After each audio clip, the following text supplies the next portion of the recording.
नमस्कार दोस्तों, आज हम लोग जो है बंगाल विभाजन जो कि 1905 में हुआ था तथा उसके बाद स्वदेशी आंदोलन उसके बारे में पढ़ेंगे। तो घटना चक्र नोट्स पढ़ने से पहले हम लोग कुछ जानेंगे या डिस्कशन करेंगे कि बंगाल विभाजन कैसे हुआ था।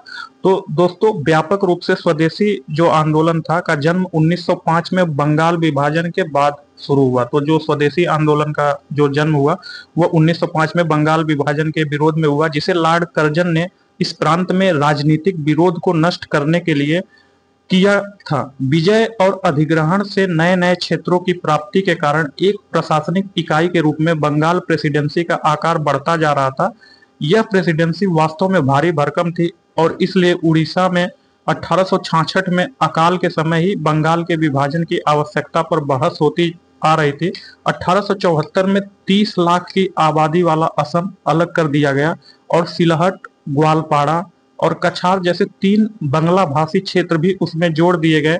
इस चरण में बंगाल को कमजोर करने की बजाय असम के हितों की रक्षा करना नीतिगत निर्णय के पीछे अधिक महत्वपूर्ण दिखाई पड़ता था। उसके बाद उसका एक व्यवहारिक प्रशासनिक इकाई बनाना अंग्रेजों के ध्यान का केंद्र बन गया। 1892 में प्रस्ताव किया गया कि पूरी चटगांव कमिश्नरी असम में डाल दिया जाए। तो जो 1892 है, 1892 में यह विचार किया गया कि जो चटगांव कमिश्नरी है उसको जो है असम में डाल दिया जाए।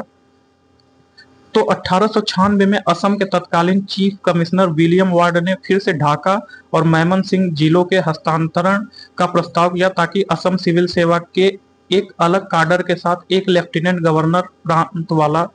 गवर्नर वाला प्रांत बन सके, किंतु उस समय इस योजना को स्वीकार नहीं किया गया। 1897 में केवल लुसाई की पहाड़ियों को हस्तांतरित किया गया और बाकी योजना बस्ते जो है बंद कर दिया गया। तो इसको जो है बंगाल विभाजन की आवश्यकता कब पड़ी, तो बंगाल विभाजन की आवश्यकता दोस्तों अंग्रेजों के अनुसार भारत आने वाले लॉर्ड कर्जन जब 1900 में जब लॉर्ड कर्जन 1900 में बंगाल की यात्रा पर गया तो बंगाल विभाजन की योजना फिर से जीवित हो गई, क्योंकि असम बंगाल रेलवे पर अपनी निर्भरता कम करने के लिए चाय बागानों के यूरोपीय मालिकों ने कलकत्ता से कम दूरी पर एक पतन की मांग की। 1901 में बंगाल के विभाजन की आवश्यकता अधिक तत्कालिक महसूस की गई, क्योंकि उस साल की जनगणना से पता चला कि बंगाल की जनसंख्या लगभग 7.85 करोड़ है। जो बंगाल की जनसंख्या है वह 7.85 करोड़ हो चुकी थी। तो 28 मार्च 1903 की एक टिप्पणी में बंगाल के नए लेफ्टिनेंट गवर्नर एंड्रयू फ्रेजर ने वार्ड के प्रस्ताव को पुनः उठाया, जिसे कर्जन ने भारत में भूमि के पुनर्वितरण संबंधी एक योजना में 1 जून 1903 को स्वीकार कर लिया। जनता के सामने इसे उचित रूप से प्रस्तुत करने के लिए संशोधित किया गया और गृह सचिव उस समय का जो गृह सचिव था उसका नाम रिजले था। उस समय का गृह सचिव का नाम रिजले था। रिजले के 3 दिसंबर 1903 के पत्र में इसे पहली बार प्रकाशित किया गया। रिजले ने इस स्थानांतरण योजना का पक्ष लिया कि इसे बंगाल सरकार का अत्यधिक प्रशासनिक बोझ कम होगा, इससे असम की समस्या भी हल होगी। जो सिविल सेवा के अलग काडर के साथ लेफ्टिनेंट गवर्नर वाला प्रांत बन जाएगा, इससे भारी व्यापारिक लाभ होंगे, क्योंकि चाय बागानों और तेल व कोयला उद्योगों के हितों की रक्षा होगी। असम के बागान मालिकों को चटगांव पतन के रास्ते एक सस्ता समुद्री मार्ग प्राप्त होगा तथा असम बंगाल रेलवे एक ही प्रशासन के अंतर्गत आएगी, जो पूर्वोत्तर भारत के आर्थिक विकास के लिए महत्वपूर्ण थी। इस प्रकार प्रशासनिक सुविधा कोई अमूर्त या निष्पक्ष वस्तु नहीं थी, बल्कि अंग्रेज अधिकारियों और अंग्रेज व्यापारियों की सुविधा से इसका घनिष्ठ संबंध था। अंग्रेज तो ये चाहते थे कि प्रशासनिक सुविधा के लिए हम विभाजन करें, जबकि राष्ट्रीय चेतना का प्रहार उस समय अलग ही था।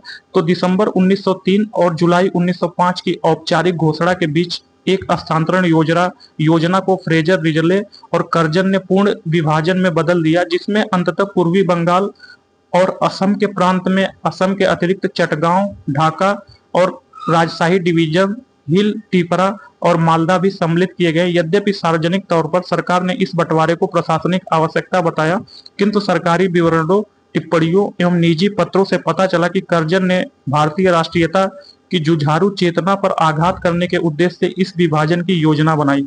भारत भारत सरकार के तत्कालीन जो गृह सचिव थे रिजले ने अपने 7 फरवरी 1904 के नोट में यह बात स्पष्ट कर दी थी कि अविभाजित बंगाल ही एक बड़ी ताकत है। तो जो अंग्रेज लोग थे ये बोले कि जो अविभाजित बंगाल है यही एक बड़ी ताकत है, अगर इसको हम विभाजित कर देते हैं तो जो है जो भारत में राष्ट्रीयता की भावना है वह जो है धीरे धीरे कम हो जाएगी। 19वीं सदी में जो 19वीं सदी था 19वीं सदी 19वीं सदी में जो है कि बंगाल विभाजन में धार्मिक आधार पर विभाजन अंतर्निहित था। 19वीं सदी के अंत से ही अंग्रेज कांग्रेस और राष्ट्रीय आंदोलन को कम करने के लिए मुस्लिम सांप्रदायिकता को भड़काने का काम शुरू कर दिए थे। अब एक बार फिर अंग्रेजों ने राष्ट्रीयता का गला घोटने और हिंदू मुसलमानों में फूट डालने के लिए मुस्लिम प्रधान बंगाल को अलग कर उसे शेष बंगाल के विरुद्ध खड़ा करने की कोशिश की। पूर्वी बंगाल में मुसलमानों और पश्चिमी बंगाल में हिंदुओं की प्रधानता थी, जबकि मध्य बंगाल में दोनों समुदायों के मध्य एक संतुलन था। यह मुस्लिम आबादी बेहद ग्रामीण चरित्र वाली थी और उनमें लगभग 90% लोग खेतीहर एवं मामूली नौकर चाकर समूहों में आते थे। ढाका में फरवरी 1904 में दिए गए भाषण में कर्जन ने स्पष्ट कहा था कि बंगाल विभाजन में मेरा उद्देश्य प्रशासनिक सुविधा भर देखना नहीं है, मैं एक मुस्लिम प्रांत बनाना चाहता हूं जहां इस्लाम के अनुयायियों का बोलबाला होगा। विभाजन से पूर्वी बंगाल के मुसलमानों को वह एकता प्राप्त होगी जो मुसलमान बादशाहों और सूबेदार के राजों के बाद उन्हें कभी नसीब नहीं हुई थी। तो यह मुस्लिम लोगों को जो है बहुत लोभ दिए। विभाजन के योजना के आखिरी मसौदे में दिसंबर 1904 में तैयार किया गया। इस बात पर जोर दिया गया था कि नए प्रांत का मुख्यालय ढाका जहां 1 करोड़ 80 लाख मुसलमान और 1 करोड़ 20 लाख हिंदू होंगे, कालक्रम में ऐसी प्रांतीय राजधानी बनेगा जिसमें मुसलमानों के हित प्रधान होंगे और उनका जबरदस्त प्रतिनिधित्व होगा। यही कारण है कि पूर्वी बंगाल के मुसलमान धीरे धीरे विभाजन की योजना के पक्ष में आ गए। इस प्रकार बंगाल विभाजन की योजना भारतीय राष्ट्रीय आंदोलन की बढ़ती हुई शक्ति पर सुनियोजित आक्रमण थी। कर्जन के उत्तराधिकारी जो लॉर्ड कर्जन था, उसके बाद जो है लॉर्ड मिंटो आया। तो मिंटो पहले विभाजन के विरोधी थे। मिंटो नहीं चाहता था कि बंगाल का विभाजन हो, किंतु बाद में उन्होंने भी स्वीकार किया कि केवल राजनीतिक दृष्टिकोण से ही देखें तो बंगाल का विभाजन जरूरी था। प्रशासनिक कठिनाइयों को तो अलग कर दीजिए, भारतीय राष्ट्रवादी अंग्रेजों की इस कुटिल चाल समझते थे, इसलिए वे एक साथ इसके विरुद्ध जो है उठ खड़े हुए, जिससे विभाजन विरोधी स्वदेशी आंदोलन शुरू हो गया। तो बंगाली एकजुटता, तो बंगाल विभाजन की योजना ने बंगालियों को बंटने और कमजोर करने की बजाय उनको और भी एकजुट कर दिया। शायद कर्जन को पता नहीं था कि उभरती हुई बंगाली पहचान ने जो संकीर्ण हितबद्ध समूहों, वर्गों और क्षेत्रीय बाधाओं से भी ऊपर उठ चुकी थी। पहले से अधिक भौगोलिक गतिशीलता, 19वीं सदी में एक साहित्यिक भाषा के क्रमिक विकास और क्षेत्रीय समाचार पत्रों से संचार जैसे आधुनिक साधनों के द्वारा क्षैतिज एकजुटता के लिए पहले ही एक शक्तिशाली तत्व पैदा कर रखा था। 1890 के दशक में अकालों और महामारियों ने दैव विहित ब्रिटिश साम्राज्य में पहले वाली आस्था को चूर कर दिया था। तो जो है कि तो इसके बाद जो है दोस्तों जो है बंगाल विभाजन के विरोधी आरंभ जो है बंगाल विभाजन योजना का विरोध दिसंबर 1903 में प्रारंभ हुआ। तो जो बंगाल विभाजन है इसके विरोध में दिसंबर 1903 में प्रारंभ हुआ। तो विभाजन की योजना का विरोध दिसंबर 1903 में पारंपरिक नरम दलीय उपायों से आवेदन, ज्ञापन, भाषण, जनसभाओं और प्रेम आदि के माध्यम से आरंभ हो गया और पूरे बंगाल में विशेषकर ढाका, मेमनसिंह, चटगांव में विभाजन विरोधी बैठकें होने लगी थी। सुरेंद्र नाथ बनर्जी, कृष्ण कुमार मित्र, पृथ्वीश चंद्र राय जैसे नेताओं ने बंगाली हितवादी एवं संजीवनी जैसे अखबारों एवं पत्रिकाओं के द्वारा विभाजन के विरुद्ध जनमत तैयार करने का प्रयास किया। मार्च 1904 और फरवरी 1905 में कलकत्ता के टाउन हॉल में कई बड़ी बड़ी विरोध सभाएं हुई और भारत सरकार तथा गृह सचिव के नाम विरोध याचिकाएं भेजी गई। उस समय कर्जन ने गृह सचिव को लिखा था कि यदि हमने इस विरोध को अभी नहीं दबाया तो हम बंगाल को कभी विभाजित नहीं कर पाएंगे। विरोध को न दबा पाने का मतलब यह होगा कि तुम पहले से ही मजबूत एक ताकत को और भी मजबूत बनाने का मौका दोगे, एक ऐसी ताकत को जो भविष्य में हमारे लिए संकट पैदा करेगी। भारतीयों के विरोध को अनदेखा करते हुए 19 जुलाई 1905 को बंगाल विभाजन के निर्णय की घोषणा की। तो जो भारतीयों का जो विरोध था इसको अनदेखा करते हुए 19 या 20 जुलाई को जो है 19 या 20 जुलाई को 1905 को जो है बंगाल विभाजन का निर्णय किया गया। निर्णय किया गया। आंदोलन का आरंभिक उद्देश्य जो है भारतीय विरोध को अनदेखा करते हुए 19 जुलाई 1905 को बंगाल विभाजन के निर्णय की घोषणा की गई। तो विभाजन विरोधी आंदोलन अधिक व्यापक, मजबूत और असंगठित हो गया। आंदोलन का आरंभिक उद्देश्य विभाजन को रद्द करना, किंतु जल्द ही वह एक अधिक व्यापकता आधार वाला आंदोलन बन गया जिसे स्वदेशी आंदोलन कहते हैं, और जिसने व्यापक राजनीतिक और सामाजिक प्रश्नों को उठाया। तो दोस्तों आइए इसका जो है नोट्स देखते हैं। तो इसमें क्या है नोट्स में, तो इसका नोट्स देखते हैं। ब्रिटिश सरकार ने 20 जुलाई 1905 को बंगाल विभाजन के निर्णय की घोषणा कर दी थी। 7 अगस्त 1905 को कलकत्ता के टाउन हॉल में एक ऐतिहासिक बैठक में स्वदेशी आंदोलन की विधिवत घोषणा कर दी गई। इसमें ऐतिहासिक बहिष्कार प्रस्ताव पारित हुआ। इसी के बाद से बंगाल के विभिन्न क्षेत्रों में बंग भंग विरोधी आंदोलन औपचारिक रूप से एकजुट होकर प्रारंभ हो गया। तो जो बंग भंग मतलब जो बंगाल विभाजन हुआ था उसी को बंग भंग कहते हैं। उसी के लिए जो है यह एकजुट होकर आंदोलन प्रारंभ हो गया। 16 अक्टूबर 1905 को बंगाल विभाजन प्रभावी हुआ। तो जो 16 अक्टूबर है 1905 को बंगाल विभाजन प्रभावी हुआ। इस दिन पूरे बंगाल में शोक दिवस के रूप में मनाया गया। रविंद्रनाथ टैगोर के सुझाव पर संपूर्ण बंगाल में इस दिन को राखी दिवस के रूप में मनाया गया। विभाजन के बाद बंगाल पूर्वी और पश्चिमी बंगाल में बंट गया। पूर्वी बंगाल और असम को मिलाकर एक नया प्रांत बन गया जिसमें राजशाही, चटगांव, ढाका आदि सम्मिलित थे। इस प्रांत का मुख्यालय ढाका में था। विभाजन के दूसरे भाग में पश्चिमी बंगाल में बिहार और उड़ीसा शामिल थे। बंगाल का विभाजन लॉर्ड कर्जन जिसका कार्यकाल 1899 से 1905 तक था के काल में वर्ष 1905 में किया गया था। सर एंड्रयूज हेंडरसन लीथ फ्रेजर भारतीय सिविल सेवा के अधिकारी थे। इन्होंने वर्ष 1903 से 1908 तक बंगाल के लेफ्टिनेंट गवर्नर के रूप में अपनी सेवाएं दी थी। बंगाल विभाजन 1905 की योजना में इनकी महत्वपूर्ण भूमिका रही। रविंद्रनाथ टैगोर स्वदेशी आंदोलन के आलोचक थे तथा पूर्व एवं पाश्चात्य सभ्यता के मध्य एक बेहतर समन्वय संबंध के समर्थक थे। उनका मानना था कि पश्चिम ने पूर्व को समझाने में गलती की है और यह दोनों के बीच असामंजस्य का मूल कारण है, परंतु इसका यह अर्थ नहीं कि पूर्व भी पश्चिम को समझने में गलती करे। बंगाल विभाजन के प्रस्ताव के विरोध में बंगला पत्रिका संजीवनी के संपादक कृष्ण कुमार मित्र ने अपनी पत्रिका 13 जुलाई 1905 के अंक में सर्वप्रथम सुझाव दिया था कि लोगों को सारे ब्रिटिश माल का बहिष्कार करना चाहिए। तो जो संजीवनी के संपादक थे वह कृष्ण कुमार मित्र थे। इन्होंने अपनी पत्रिका संजीवनी में लोगों को यह सुझाव दिया था कि हमें जो है विदेशी माल को बहिष्कार करना चाहिए और स्वदेशी को अपनाना चाहिए, शोक मनाना चाहिए तथा सरकारी अधिकारियों एवं सरकारी संस्थाओं से सभी संपर्क तोड़ लेने चाहिए। उनके इस सुझाव का समर्थन तत्कालीन बागेरहाट की 16 जुलाई 1905 की जनसभा द्वारा किया गया। ऊपरी तौर पर यद्यपि ब्रिटिश सरकार ने बंगाल विभाजन का उद्देश्य प्रशासनिक सुविधा बताया था, परंतु वास्तव में यह मुख्यतः बंगाली राष्ट्रवाद की वृद्धि को दुर्बल करने के लिए किया गया था। तत्कालीन वायसराय लॉर्ड कर्जन के अनुसार अंग्रेजी हुकूमत का यह प्रयास कलकत्ता को सिंहासन च्युत करना तथा बंगाली आबादी का बंटवारा करना था। एक ऐसे केंद्र को समाप्त करना था जहां से बंगाल एवं पूरे देश में कांग्रेस पार्टी का संचालन होता था और साजिशें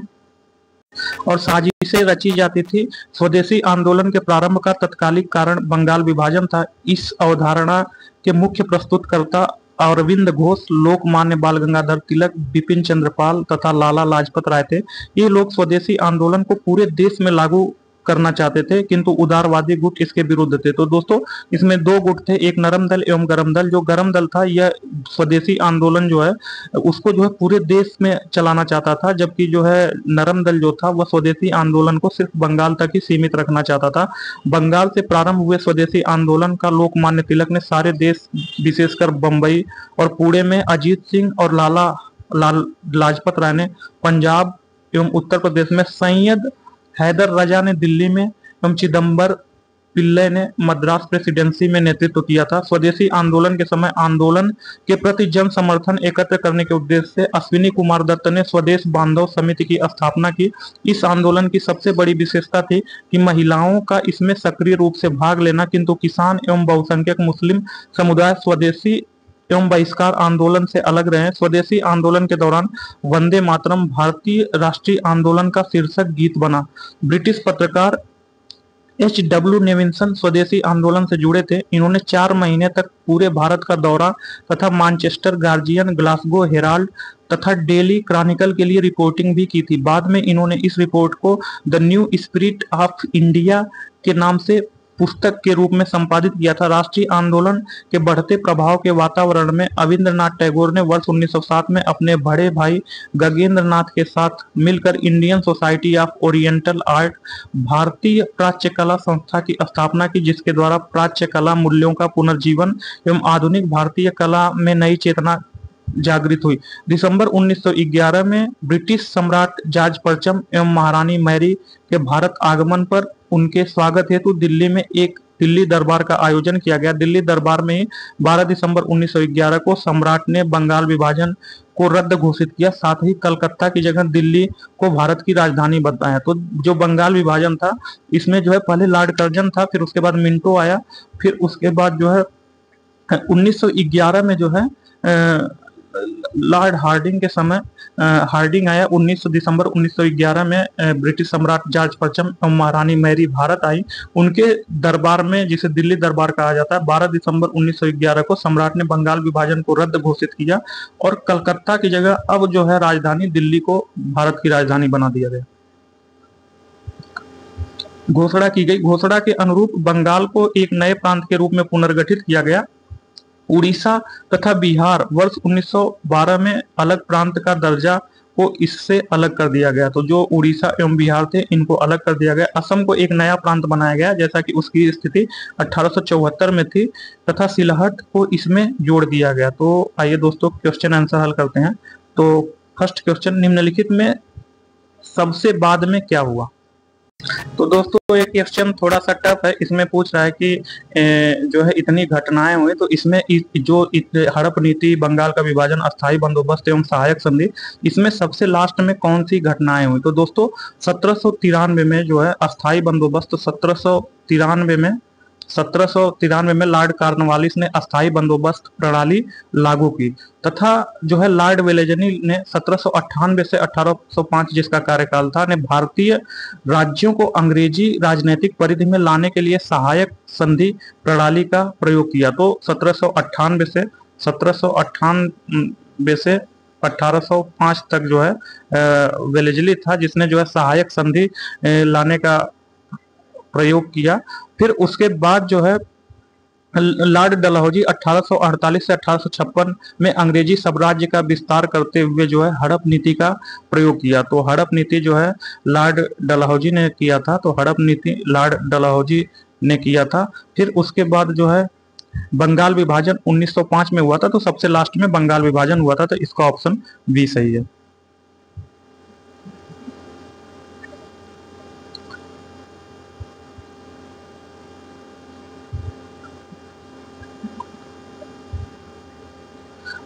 बंग भंग विरोधी आंदोलन का प्रारंभ किस तिथि से हुआ था? तो पूछ रहा है कि बंग भंग विरोधी जो आंदोलन था वह किस तिथि से हुआ था। तो ब्रिटिश सरकार ने 20 जुलाई 1905 को बंगाल विभाजन के निर्णय की घोषणा की। तो जो इसमें 3 डेट हमें याद करना है। तो 20 जुलाई 1905 को जो है जो ये 20 जुलाई 1905 है, इसमें जो है 20 जुलाई 1905 को ब्रिटिश सरकार ने बंगाल विभाजन के निर्णय की घोषणा की। तो इस दिन जो है 20 जुलाई 1905 को सिर्फ घोषणा की, बंगाल विभाजन हुआ नहीं था। फिर 7 अगस्त 1905 को कलकत्ता के टाउन हॉल में एक ऐतिहासिक बैठक में स्वदेशी आंदोलन का विधिवत घोषणा कर दी गई। तो फिर जो 7 अगस्त 1905 है, इसमें जो है स्वदेशी आंदोलन जो है स्वदेशी आंदोलन उसकी जो है कलकत्ता के टाउन हॉल्स में जो है घोषणा कर दी गई।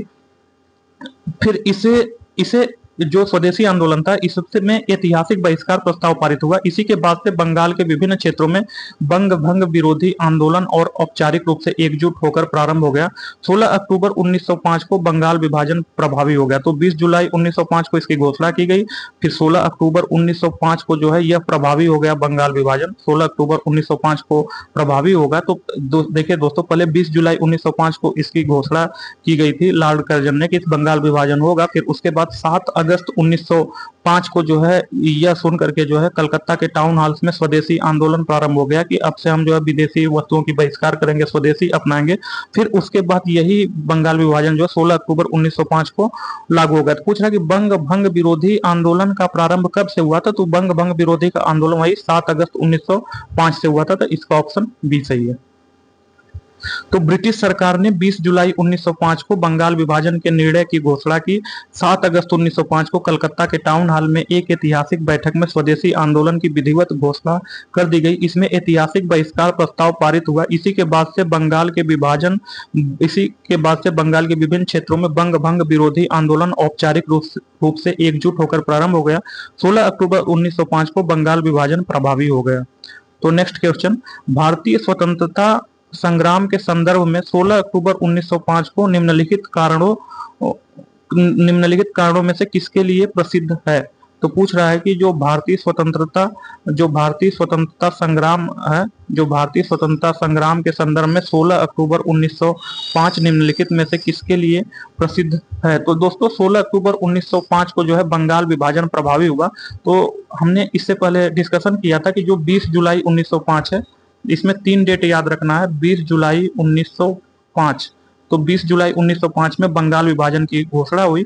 फिर इस विभाजन की घोषणा सुन करके 7 अगस्त 1905 को 7 अगस्त 1905 है, इसमें जो है स्वदेशी आंदोलन प्रारंभ हो गया कलकत्ता के टाउन हॉल में। लेकिन ये जो बंगाल विभाजन 20 जुलाई 1905 को घोषणा हुई, यह जो है लागू हुआ 16 अक्टूबर 1905 को। 16 अक्टूबर 1905 को यह बंगाल विभाजन लागू हो गया।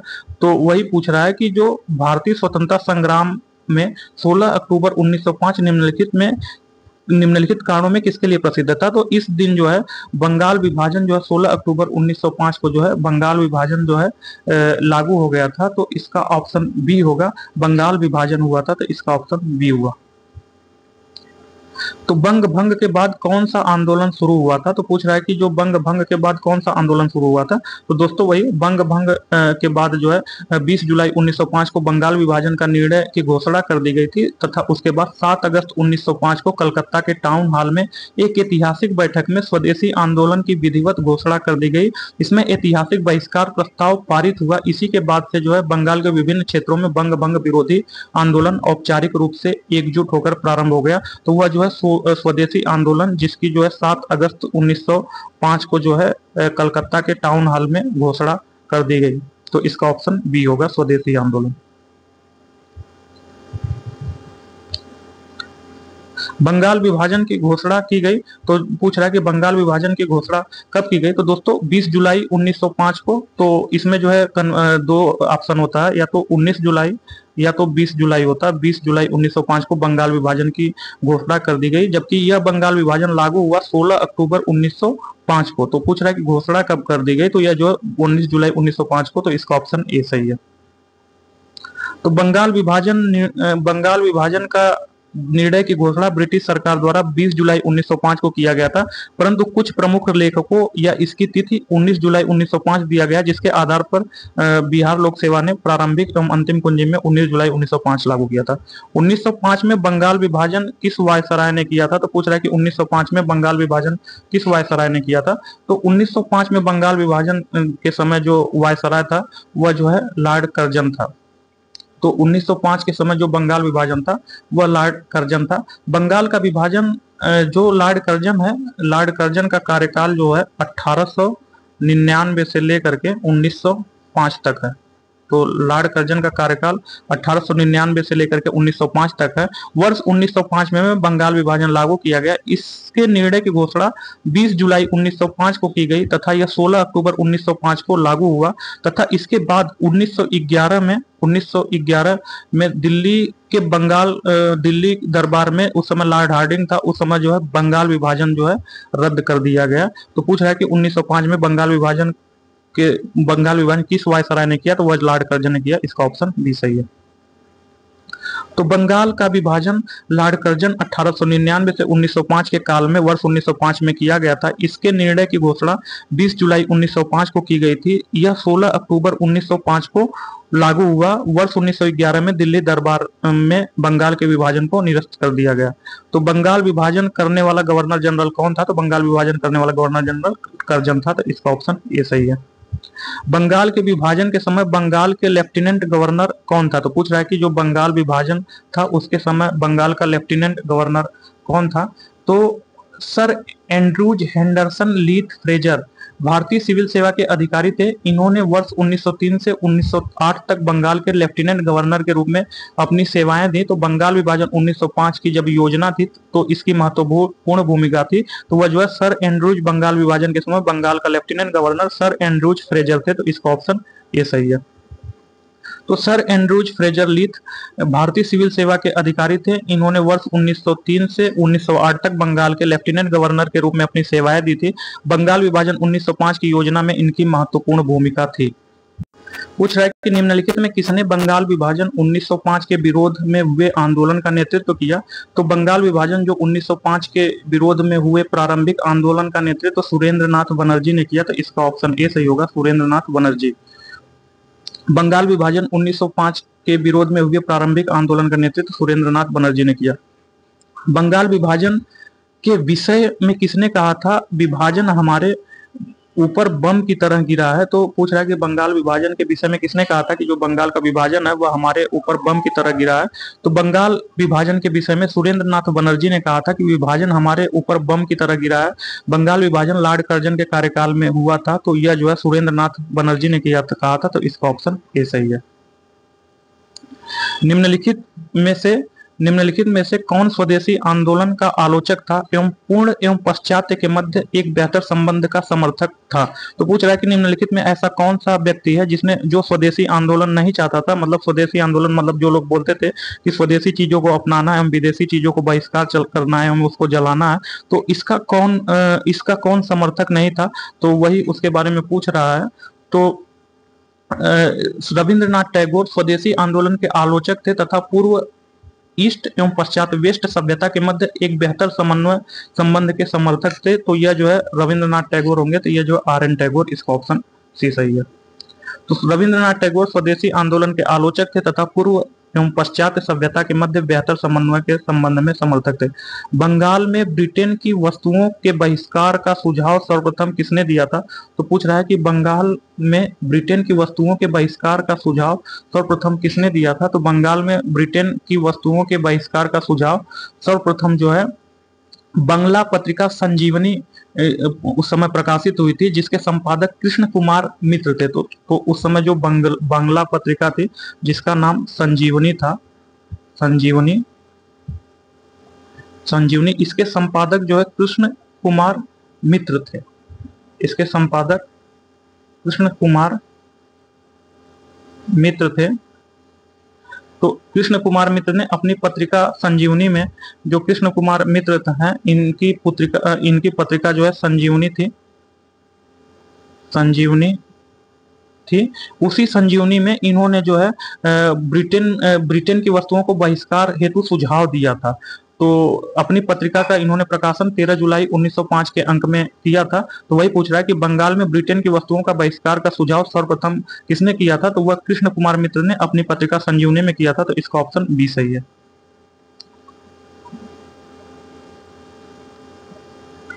बंगाल में ब्रिटेन की वस्तुओं के बहिष्कार का सुझाव सर्वप्रथम बांग्ला पत्रिका संजीवनी के संपादक कृष्ण कुमार मित्र ने अपनी पत्रिका 13 जुलाई 1905 के अंक में कहा था। ब्रिटिश वस्तुओं के बहिष्कार को राष्ट्रीय नीति के रूप में अपनाया गया। तो पूछ रहा है कि ब्रिटिश वस्तुओं के बहिष्कार के रूप में ब्रिटिश वस्तुओं के बहिष्कार की जो राष्ट्रीय नीति है के रूप में कब अपनाया गया?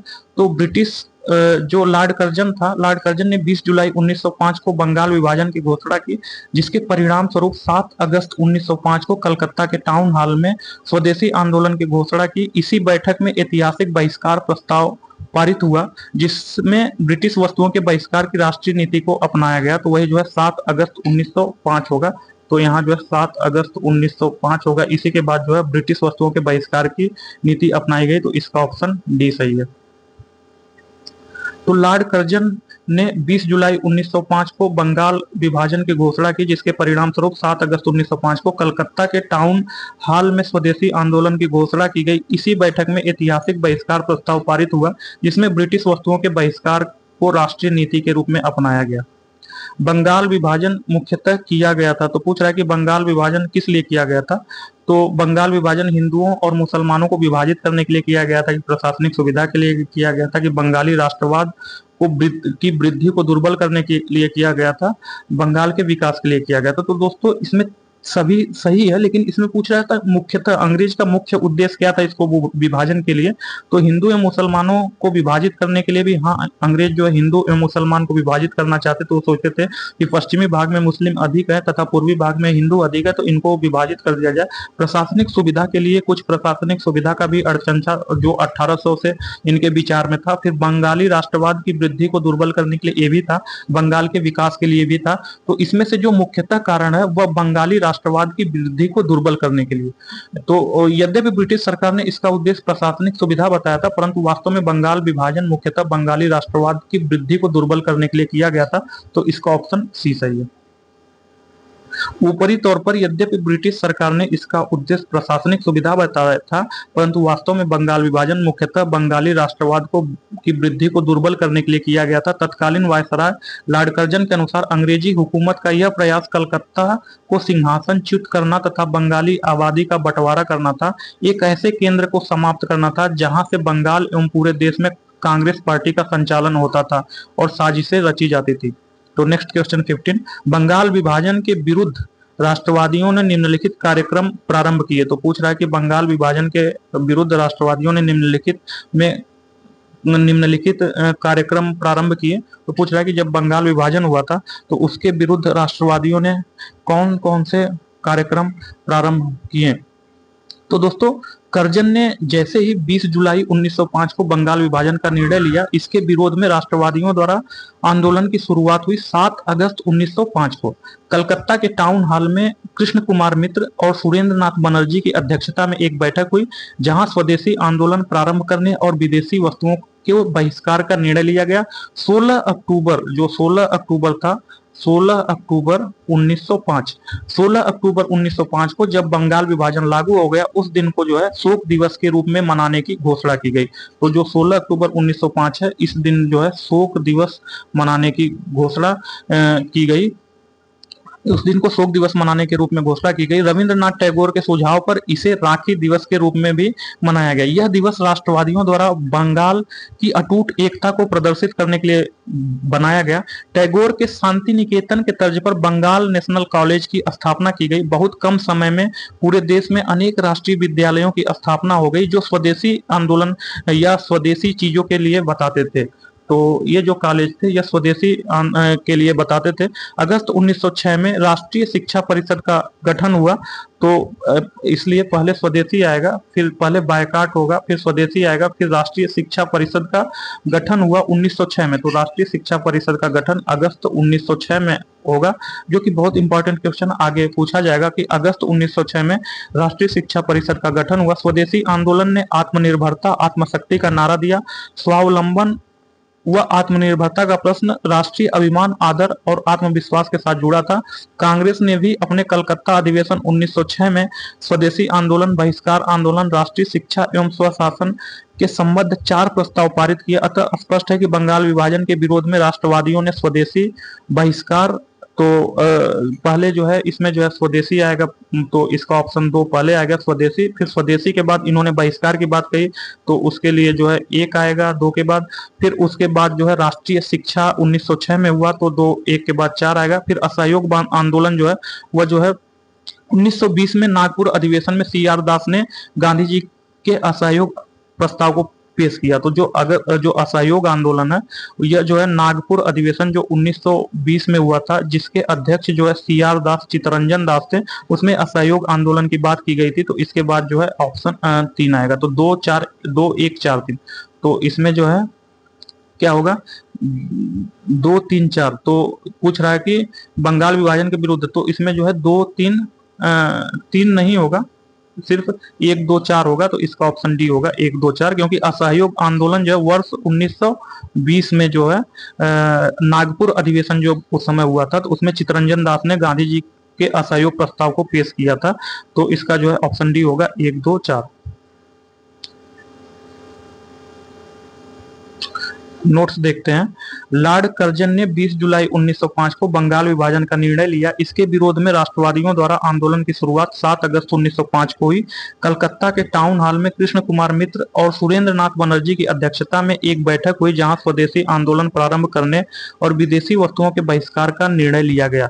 16 अक्टूबर 1905 को जब बंगाल विभाजन लागू हो गया, उस दिन को शोक दिवस के रूप में मनाने की घोषणा की गई। रविंद्रनाथ टैगोर के सुझाव पर इसे राखी दिवस के रूप में भी मनाया गया। यह दिवस राष्ट्रवादियों द्वारा बंगाल की अटूट एकता को प्रदर्शित करने के लिए बनाया गया। टैगोर के शांति निकेतन के तर्ज पर बंगाल नेशनल कॉलेज की स्थापना की गई।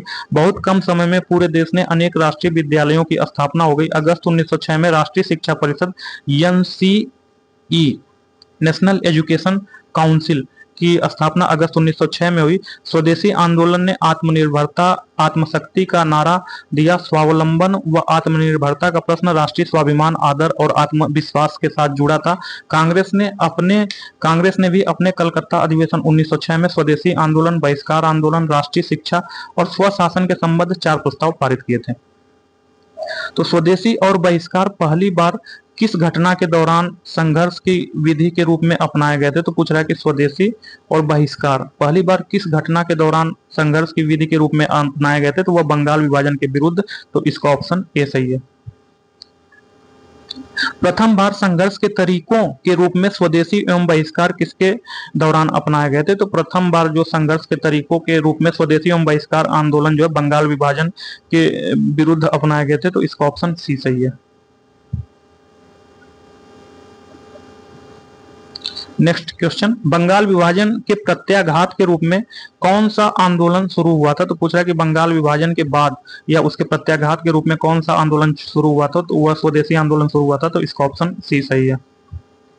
निम्नलिखित कथनों पर विचार कीजिए। 7 अगस्त 1900 इसमें निम्न कथन दिए गए, इसमें देखना कौन सा कथन सही है। 7 अगस्त को राष्ट्रीय हथकरघा दिवस के रूप में घोषित किया गया और जो है 1905 में इसी दिन स्वदेशी आंदोलन प्रारंभ हुआ। तो पूछ रहा है कि जो 7 अगस्त है उस दिन जो है हथकरघा दिवस, तो भारत में प्रत्येक वर्ष 7 अगस्त को राष्ट्रीय हथकरघा दिवस मनाया जाता है। तो एक कथन सही है। और जो है वर्ष 1915 में स्वदेशी आंदोलन प्रारंभ 7 अगस्त 1905 की स्मृति में राष्ट्रीय हथकरघा दिवस के नाम से नामित है। तो दोस्तों जो 1905 में 7 अगस्त 1905 को कलकत्ता के टैगोर हॉल में जो है इसकी स्वदेशी आंदोलन की घोषणा की गई, तो उसी के उपलक्ष्य में 2015 से, जो 2015 है तब से जो है 7 अगस्त को राष्ट्रीय हथकरघा दिवस के रूप में मनाया जाता है। तो कथन 1 एवं कथन 2 दोनों सही है और 1-2 एक ही व्याख्या करता है। तो इसका ऑप्शन ए सही है। कथन 1 एवं कथन 2 दोनों सही है। कथन 2 कथन 1 की सही व्याख्या करता है। तो भारत के प्रत्येक वर्ष 7 अगस्त को राष्ट्रीय हथकरघा दिवस के रूप में मनाया जाता है। वर्ष 1915 को स्वदेशी आंदोलन जब प्रारंभ हुआ था 7 अगस्त 1905 की स्मृति में राष्ट्रीय हथकरघा दिवस मनाने के लिए नामित किया गया था। तो स्वदेशी आंदोलन के प्रारंभ का तत्कालिक कारण क्या था? तो पूछ रहा है कि स्वदेशी आंदोलन के जो प्रारंभ था उसका तत्कालिक कारण क्या था? लॉर्ड कर्जन द्वारा बंगाल विभाजन, हाँ यही तत्कालिक कारण था। जब लॉर्ड कर्जन ने बंगाल विभाजन किया था उसी के बाद जो है स्वदेशी आंदोलन प्रारंभ हुआ था। तो इसका ऑप्शन ए सही है।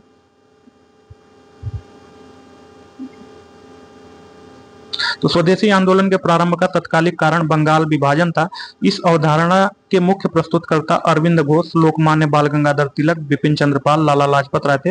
ये लोग स्वदेशी आंदोलन को पूरे देश में लागू करना चाहते थे, किंतु उदारवादी गुट इसके विरुद्ध था। भारत में स्वदेशी आंदोलन किस दौरान हुआ था? तो पूछ रहा है कि भारत में स्वदेशी आंदोलन किस दौरान हुआ? तो वह बंगाल विभाजन के विरुद्ध आंदोलन हुआ। तो इसका ऑप्शन बी सही है।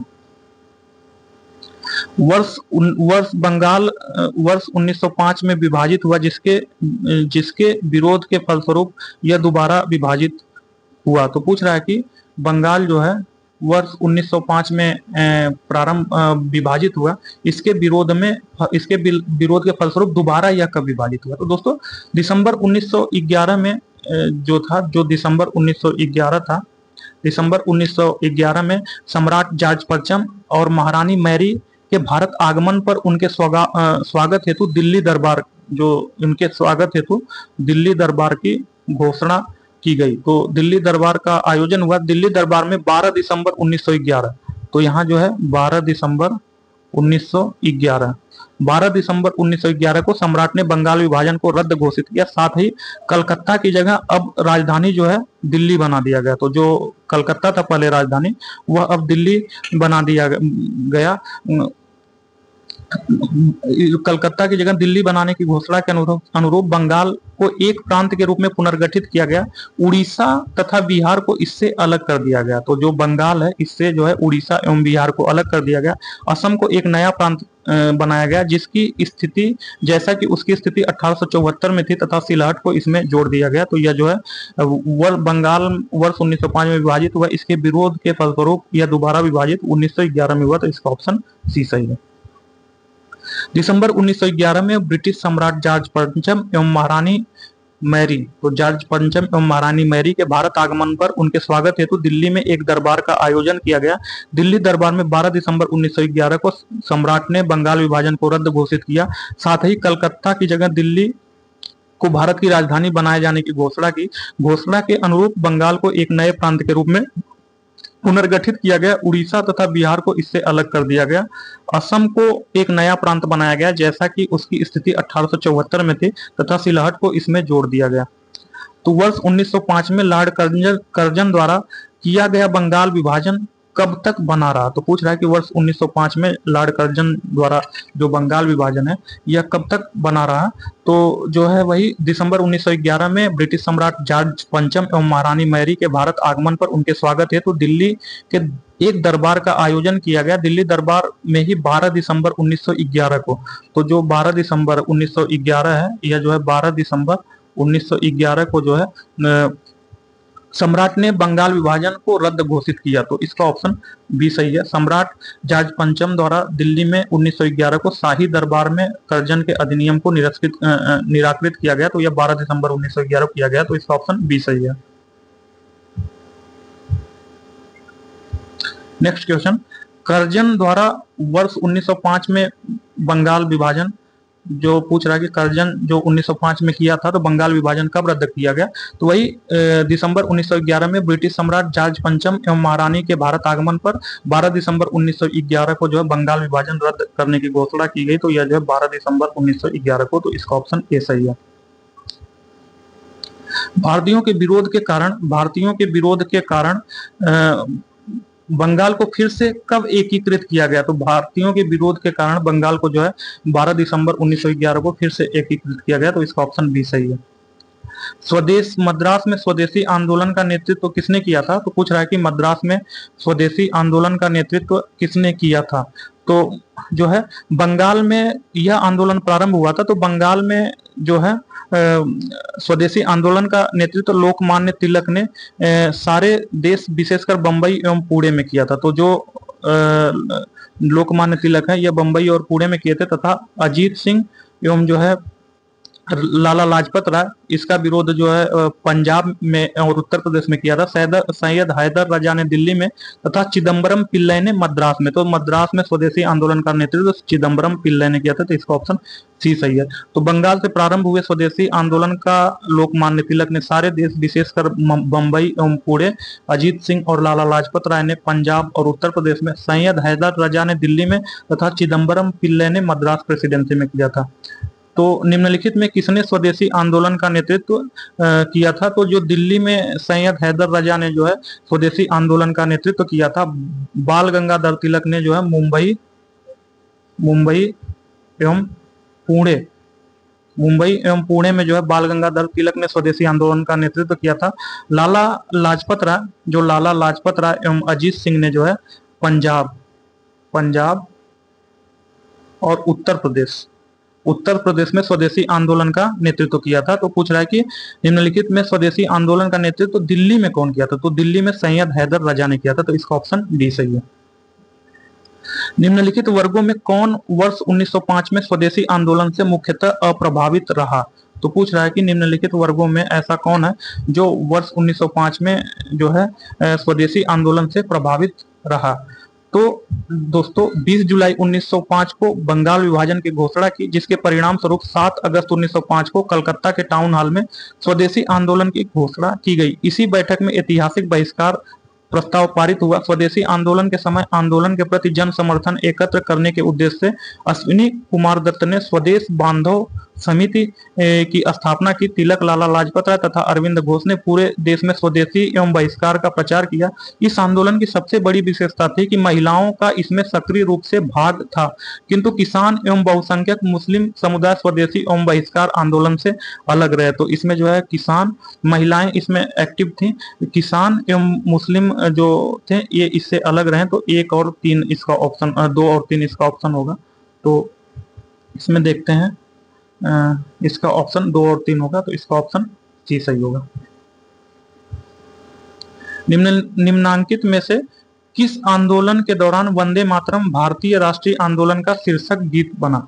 तो जो है स्वदेशी आंदोलन के दौरान 16 अक्टूबर 1905 का दिन, जिस दिन बंगाल विभाजन प्रभावी हुआ। तो जब बंगाल विभाजन प्रभावी हुआ 16 अक्टूबर 1905 को, 16 अक्टूबर 1905 को जब बंगाल विभाजन प्रभावी हुआ तो पूरे बंगाल में शोक दिवस के रूप में मनाया गया। घरों में चूल्हा नहीं जला, लोगों ने उपवास रखा और कलकत्ता में हड़ताल घोषित की। जनता ने जुलूस निकाला। सवेरे जत्थे के जत्थे लोगों ने गंगा स्नान किया और फिर सड़कों पर वंदे मातरम गाते हुए प्रदर्शन करने लगे। वंदे मातरम इस आंदोलन का शीर्षक गीत बना। लोगों ने एक दूसरे के हाथ पर राखियां बांधी थी, यह जताने के लिए बंगाल को बांटकर अंग्रेज उनकी एकता में दरार नहीं डाल सकते हैं। तो वही पूछ रहा है कि निम्नांकित में किस आंदोलन के दौरान वंदे मातरम राष्ट्रीय आंदोलन का शीर्षक बना। तो यह जो है स्वदेशी आंदोलन के दौरान, तो इसका ऑप्शन ए सही है।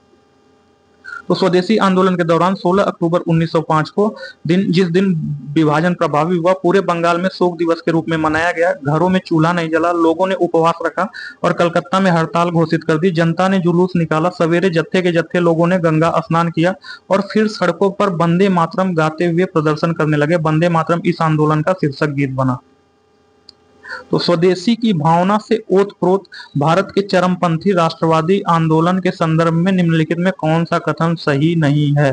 तो पूछ रहा है कि स्वदेशी की भावना से ओतप्रोत भारत के चरमपंथी राष्ट्रवादी आंदोलन के काल के संदर्भ में निम्नलिखित में कौन सी घटना सही नहीं है।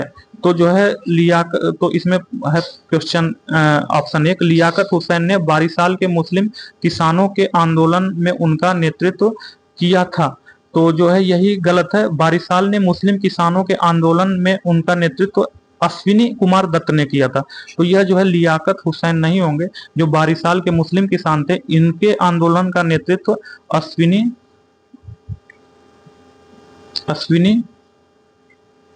कुमार दत्त ने किया था। तो बारिसाल में मुस्लिम किसानों के आंदोलन का नेतृत्व अश्विनी कुमार दत्त ने किया था। तो इसका ऑप्शन ए यही सही नहीं है। जबकि ऑप्शन बी 1889 में राष्ट्रीय शिक्षा की योजना सतीश चंद्र मुखर्जी के दौरान तैयार किया गया था। तो यहाँ ये सही है। बंगाल नेशनल कॉलेज की स्थापना 1906 में हुई, जिसके प्राचार्य अरविंद घोष थे। तो हाँ सी भी सही है। बंगाल नेशनल कॉलेज की स्थापना 1906 में हुई, जिसके जो प्रधानाध्यापक थे वह अरविंद घोष थे। डी टैगोर ने आत्मशक्ति की उपासना का उपदेश दिया, जिसका मुख्य उद्देश्य गांवों का सामाजिक और आर्थिक पुनरुद्धार करना था। तो डी भी सही है। तो इसका ऑप्शन ए सही नहीं है। जो है बारिसाल ने मुस्लिम किसानों को जो है मुस्लिम किसानों के आंदोलन में उनका नेतृत्व, बारिसाल के मुस्लिम किसानों के आंदोलन का नेतृत्व अश्विनी कुमार दत्त ने किया था। तो यही सही नहीं है।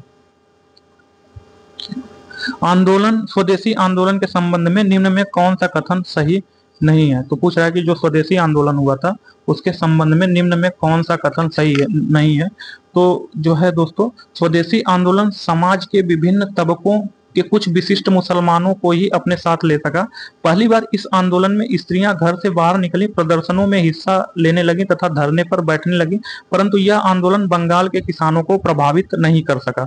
तो यही है, आंदोलन ने बंगाल के किसानों को न तो अधिक प्रभावित किया, न ही वह इसमें शामिल हुए। तो इसका ऑप्शन सी सही है। स्त्रियों ने आंदोलन में सक्रिय भूमिका ली। तो हाँ ये सही है। इसका सी गलत है, क्योंकि बंगाल के विभाजन आंदोलन ने बंगाल के विभाजनों को न तो अधिक प्रभावित किया और न ही वे इसमें शामिल रहे। कुछ विशिष्ट मुसलमान, तो स्वदेशी आंदोलन समाज के विभिन्न तबकों, कुछ विशिष्ट मुसलमानों को ही अपने साथ ले सका या सभी मुसलमानों को नहीं ले सका, तो ये कथन सही है। स्त्रियों ने आंदोलन में सक्रिय भागीदारी की, हाँ तो स्वदेशी आंदोलन में स्त्रियों ने भी सक्रिय भागीदारी दी। आंदोलन ने बंगाल के किसानों को न तो अधिक प्रभावित किया, न ही वे इसमें शामिल हुए, तो ये भी सही है। जो आंदोलन, जो स्वदेशी आंदोलन था, वह बंगाल के किसानों को अधिक प्रभावित नहीं किया, यह बंगाल तक ही सीमित था, जो कि गलत है। यह जो है दो गुटों में, नरम दल एवं गरम दल में बटा। जो है गरम दल चाहता था कि ये इसे पूरे जो है देश में सीमित किया जाए, जबकि नरम दल चाहता था कि इसको सिर्फ बंगाल तक ही सीमित रहा। तो वही पूछ रहा है कि कौन सा कथन सही नहीं है, तो इसका ऑप्शन डी यही सही नहीं है, तो इसका ऑप्शन डी सही होगा। स्वदेशी आंदोलन समाज के विभिन्न तबकों के कुछ विशिष्ट मुसलमानों को ही अपने साथ ले सका। पहली बार इस आंदोलन में स्त्रियां घर से बाहर निकली, प्रदर्शनों में हिस्सा लेने लगी तथा धरने पर बैठने लगी, परंतु यह आंदोलन बंगाल के किसानों को प्रभावित नहीं कर सका। केवल बारिशाल ही इसका अपवाद रहा। मुख्यतः यह आंदोलन शहरों के उच्च एवं मध्यम वर्ग तक ही सीमित रहा। स्वदेशी आंदोलन केवल बंगाल तक ही सीमित नहीं रहा, बल्कि लाला लाजपत राय, तिलक एवं अरविंद घोष ने पूरे देश में इसका प्रचार किया। स्वदेशी आंदोलन के संदर्भ में निम्नलिखित कथनों पर विचार कीजिए। तो कथन 1 एवं कथन 2 दिया गया है, इसको जो है स्वदेशी आंदोलन के संदर्भ में विचार करना। तो इसने देसी शिल्पकारों के कौशल और उद्योगों को पुनर्जीवित किया। तो हाँ, जो स्वदेशी आंदोलन है, इसके तहत यह घोषणा हुई थी कि विदेशी वस्तुओं को बहिष्कार करना है और स्वदेशी को लेना है। तो जो देसी शिल्पकार थे, उनके कौशल और उद्योगों को पुनर्जीवित किया, इनका जो है फिर से इनकी मांग होने लगी। तो कथन 1 सही है। स्वदेशी आंदोलन के एक अवयव के रूप में राष्ट्रीय शिक्षा परिषद की स्थापना हुई, तो ये भी सही है। स्वदेशी आंदोलन के एक अवयव के रूप में जो है राष्ट्रीय शिक्षा परिषद की स्थापना हुई। तो स्वदेशी आंदोलन के दौरान वर्ष 1906 में, तो जो राष्ट्रीय शिक्षा परिषद है, इसकी स्थापना वर्ष 1906 में राष्ट्रीय शिक्षा परिषद का गठन हुआ, जो कि स्वदेशी आंदोलन का प्रमुख घटक थी। इसका उद्देश्य साहित्यिक, वैज्ञानिक और प्रौद्योगिकी क्षेत्र में स्वदेशी नियंत्रण के तहत राष्ट्रीय शिक्षा को बल देना। तो कथन 1 एवं कथन 2 दोनों सही है, तो इसका ऑप्शन सी सही होगा। कथन 1 एवं कथन 2 दोनों सही है। तो स्वदेशी आंदोलन ने भारतीय शिल्पकारों और उद्योगों को पुनर्जीवित करने में महत्वपूर्ण भूमिका निभाई थी। कलकत्ता कस्टम कलेक्टर के अनुसार इस दौरान सूती वस्त्र आयात में लगभग 22% और जूट एवं बूटों के आयात में लगभग 48% की कमी आई थी, तथा हथकरघा उद्योग, रेशम एवं वस्त्र उद्योग, लौह एवं इस्पात उद्योग, चमड़ा उद्योग आदि को इसमें व्यापक प्रोत्साहन मिला। स्वदेशी आंदोलन के दौरान वर्ष 1906 में राष्ट्रीय शिक्षा परिषद का गठन किया गया था, जो कि स्वदेशी आंदोलन के प्रमुख घटक थे। इसका उद्देश्य साहित्यिक, वैज्ञानिक और प्रौद्योगिकी क्षेत्र में स्वदेशी नियंत्रण के तहत राष्ट्रीय शिक्षा को बल प्रदान करना था। नेक्स्ट क्वेश्चन, ब्रिटिश पत्रकार H.W. नेविंसन थे, वह जुड़े थे। तो जो ब्रिटिश पत्रकार H.W. नेविंसन थे, यह जो है स्वदेशी आंदोलन से जुड़े थे। तो ब्रिटिश पत्रकार H.W. नेविंसन स्वदेशी आंदोलन से जुड़े थे, तो इसका ऑप्शन सी सही होगा, स्वदेशी आंदोलन से जुड़े थे। तो ब्रिटिश पत्रकार जो H.W. नेविंसन थे, यह स्वदेशी आंदोलन से जुड़े थे। इन्होंने 4 महीने तक पूरे भारत का दौरा कर मैनचेस्टर गार्जियन, ग्लासगो हेराल्ड तथा डेली क्रॉनिकल के लिए रिपोर्टिंग की, तथा बाद में इन्होंने इस रिपोर्ट को the new spirit of India नाम से पुस्तक के रूप में संपादित किया। तो भारत की प्राचीन कला परंपराओं को पुनर्जीवित करने के लिए एक Indian society of oriental art की स्थापना की थी। तो पूछ रहा है कि भारत की प्राचीन कला परंपराओं को पुनर्जीवित करने के लिए एक Indian society of oriental art की स्थापना किसने की थी? तो जो है राष्ट्रीय आंदोलन के बढ़ते प्रभाव के वातावरण में जो अविंद्रनाथ टैगोर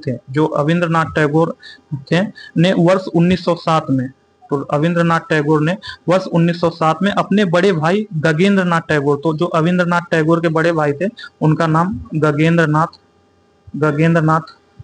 टैगोर